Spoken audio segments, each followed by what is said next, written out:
In this tutorial, I will show you how to see recently opened files on your Windows 10 or Windows 11 computer.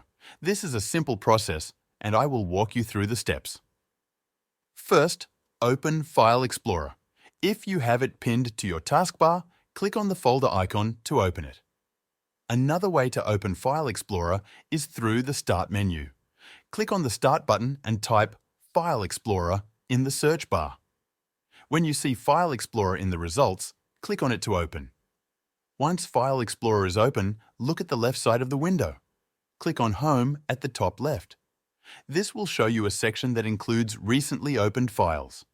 Any files you have accessed recently will appear in this list. For example, if you open a video, it will show up in the Recent Files list under the Home section.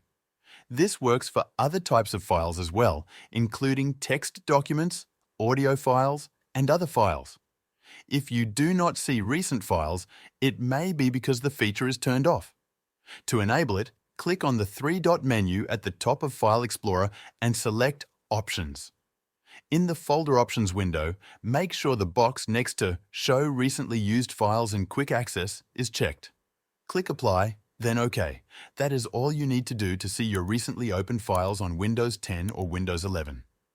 Thank you for watching.